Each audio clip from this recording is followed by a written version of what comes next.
Welcome to Ella's Beefeaster's Radio Aircheck and Classic TV channel. 1-800-544-9294 is the number. Hi, feel free to spill your guts. Nino. Yes, sir. Just want to let you know that I met a friend of yours not too long ago. Oh, really? Who's that? Rhonda Shear. Oh, yay. Where'd you meet Rhonda? She was hosting a comedy show in Atlantic City.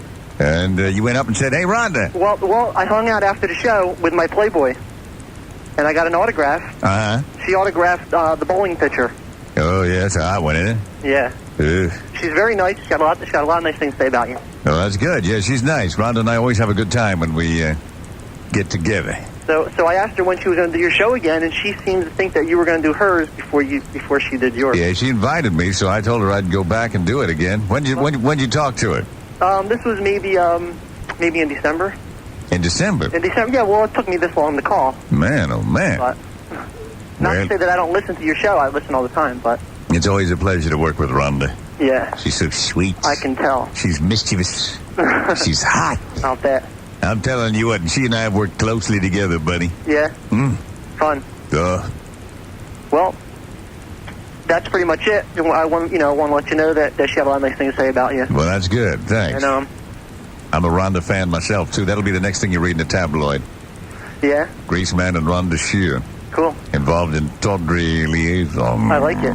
I like it, too, buddy. All right, thanks. All right. See you. All right, bye. Bye. Hi, it's the Grease. How you doing? Grease, how you doing, buddy? I'm glad to get a hold of you. Got a major problem here, buddy. Well, I appreciate you calling. What's on your mind? Well, this is the story. My wife's just having a baby, and we got a beautiful baby girl. And don't you know, my wife had some complications, so had to put her back in the hospital, Oh, no. And, this thing's happened, and she's in there, and nonetheless, so she gets her girlfriend, and, I really don't like the girl, but she gets her to sleep over the house. Now, keep in mind, the woman's been pregnant for a while. She gets her girlfriend to sleep over the house with you and your wife? No, my wife's in the hospital, bro. So why would she want her girlfriend to stay with you? To watch the baby. Oh. I do some crazy hours. I pull about 60, 70 hours a week. Yeah, so what happened? Well, now here's the story. The baby gets up it's about 1, 2 o'clock in the morning. And, natural instinct. Hey, I'm brandy new at this. I'm racing to the baby, and here I am in nothing but my Johnny G's, and she come running out in nothing but a nice little nightgown, So now you're in your underwear, she's in her nightie, both of you standing over your newborn baby. Yeah. And this is bad, bro. So what happened then? Well, we put the baby down, and, went right to sleep and all, need a little bit of feeding and all, and then no big deal. And then? And then there's the two of us hanging out here, bro, and wham, bam, there we are. It's Yeah, well, we got to watch your lingo when you're talking to me if we're going to do it on the radio. Sorry. Stuff happens, but, so tell me, how many liaisons have that? Was your wife still in the hospital? Yeah, she still is. How long is she going to be in the hospital? About another 3 or 4 days. And, so this woman's still staying at the house? Well, yeah, no. It's she wants her to, but, I'm trying to find ways for her not to. Why, you don't want to hit it again? Well, I'm getting scared here, man. Hey, you already hit it once. You're dead meat, buddy. I hear you, bro. It's like John Dillinger saying, look, we already bumped off 3 people. It's the chair for us. We get caught. Same thing. You cut that first slice.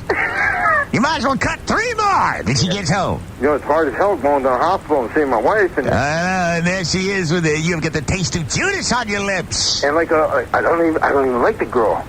But boy, the hobbling's good, I isn't didn't it? like the girl. You didn't like it. But the sex part's probably sweet. Oh, I'm telling you. All right, man. Well, be careful here. You know what? Your wife in the hospital just gave birth to your child, and there you are, being an ass. zapping her friend. Well, hey, it was her decision. But you went along willingly. Tell it to Jesus, the Lord God, on Judgment Day. I was being the man of the house. Well, whatever you were doing, man, you zapped it hard. So be careful. Be careful because, man, you got everybody in the whole house hobbling everybody else. Sounds like you're calling from West Virginia. And I can tell by your accent you're not calling from there, but you're just a step away from there.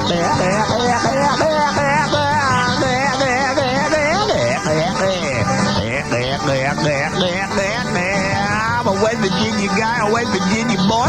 West Virginia is my pride and joy. The West Virginia's good enough for me.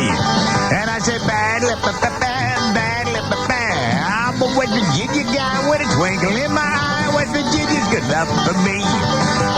Bad lip, bad lip, West Virginia's good enough for me. Well, this West Virginia boy's here at the doctor's office getting a checkup. The doctor says, well, so far so good, everything checks out. Now, if I could just get a specimen from you, you'll be on your way. So the doctor hands him a little vial to tinkle it. The West Virginia boy drops trial and he's like, Doc, I got stage fright. I just can't do that on command. And the doc says, well, I'll tell you what. Why don't you bring me a specimen tomorrow? That way you can make sure you give me the first one in the morning. Because that's the one we want to check. Just drop it off. The guy's like, all right, I will. Well, the guy goes home and kind of a beer-drinking kind of guy. The next morning, the doctor is startled to see him come through the door carrying this big old fish bowl full to the brim. Wash it over the side. Guys, muscle it in through the doctor's waiting lobby. Wash it all over the place. He goes, here you go, Doc. Here's your specimen. And the doc says, my God. Don't tell me you walked all the way over here with that. Guy smiles and said, oh, no, Doc. I took the bus. Bow, bow, bow.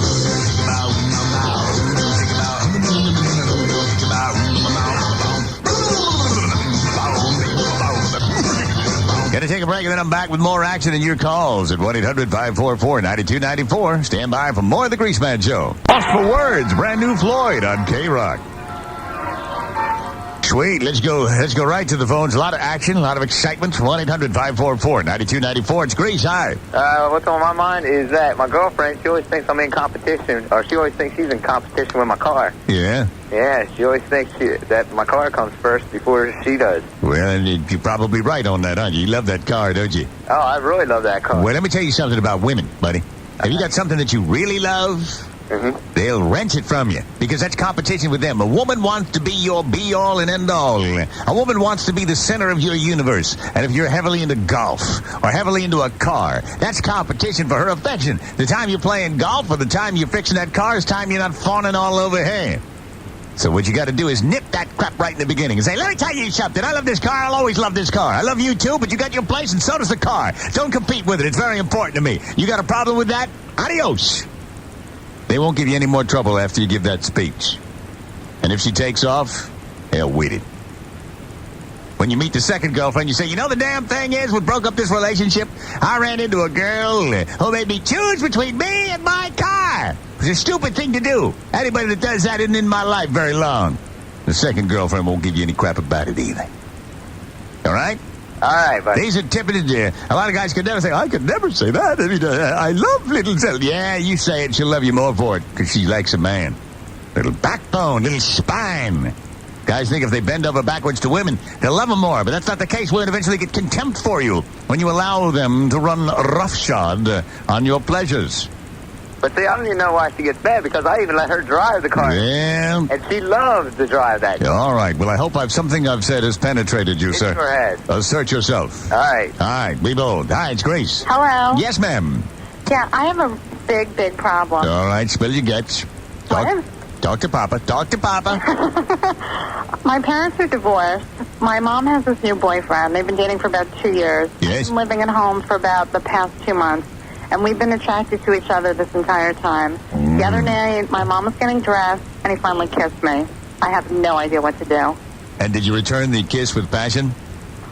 A little bit of passion, not a lot of passion. Hang on a second. Let me get my pants down here now. The man that is currently...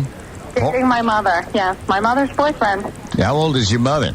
How old's my mother? Yes. My mother is 45. How old are you? 22. How old's the boyfriend? Her boyfriend is 39. Oh, God. And he's enjoying. You know, he is pouring the cold, Mom. You realize that? Yeah. You probably even heard the sounds of it at night, haven't you? No, her bedroom's on the other side of the house. But you know full well when Oh, yeah. you wake up in the morning and he's sitting there with his hairy chest. Coffee. Right, there he is. You know full well. And now you're actually thinking about being on the receiving end of that matriarchally anointed... It's a tough situation. He started it. He started? What do you mean he started it? You said you've both been attracted to each other, so you know he's been giving you the look, and you've been giving it back. I've been giving it back, but I never kissed him. He kissed me. Well, you know full well if you start putting your radar out like that, you know full well when you start sending pings out, sooner or later they're going to come back to you. I guess, but now what? Now what? Well, now this is you. This is you going. My mom. This is you going through the apartment. This is you.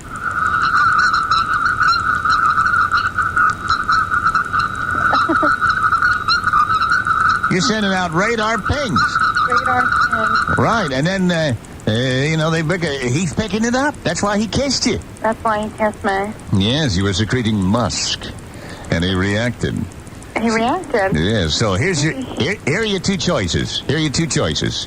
You can make it so that you're never alone in the house with this guy. Mm-hmm. And that way nothing will ever happen between you. But what if I want to be alone in the house with this guy? That's what you have to decide. And you could very easily, I mean, this is the easiest affair to have. I mean, he can be running you to the store for something, and the two of you just cut a quick slice in the car on the way to the store. I mean, since he's dating your mom, he can get there before she comes home, cut a mean slice of you, literally tear you up, leave you exhausted and schwitzed, and then be sitting there with his clothing back on, reading the paper all innocent-like when your mom comes through the door. Yeah, but how do I face my mom? Well, that's just it. Many a relationship between mom and daughter have ended this way. Ended over a boyfriend. Right, or sometimes it happens between sisters, too. Between sisters. Here's what I suggest. You just have this lust thing going. Why don't you zap him a couple of times? Zap him a couple times, and if it's good, get it out of your system. If it's good, you just be the woman on the sly. You don't want to have him dump your mom for you. No. All right. And then if the worst comes to worst, if he does dump mom for some other issue down the road, maybe you can slide in there. It'll be awkward, but right now just hit it on the sly. Hit it on the sly. Yes. And I'll expect a call the day after it happens. Absolutely. All right, thank you. Thank you. I appreciate it, man. He's going to be hot, too. I wish I could talk to him. Not only is he taking care of mom, but the thought of hitting that 22-year-old dog, he's going to be so thin, he'll be like... just the thought of it will have everything... Man, oh man. And you, little miss, first time you come eye to eye with old Ned Nodule, you think about, he has been around in a kind of family way. Think about where he's been there. M is for the many ways I've missed you. Oh. Keep it right here on the Greaseman Show.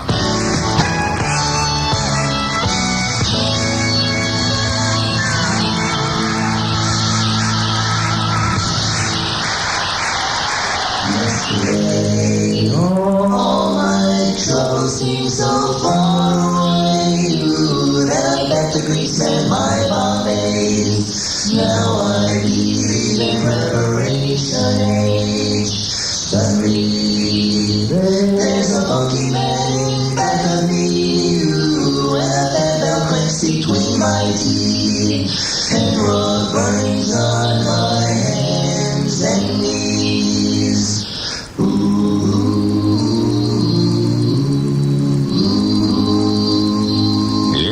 For what you betting me. All right, hang on tight. Coming up after this break, I got some good ship grease. I got the guts to go single man skiing. That's straight ahead. There's a whole lot more of the Greaseman Show.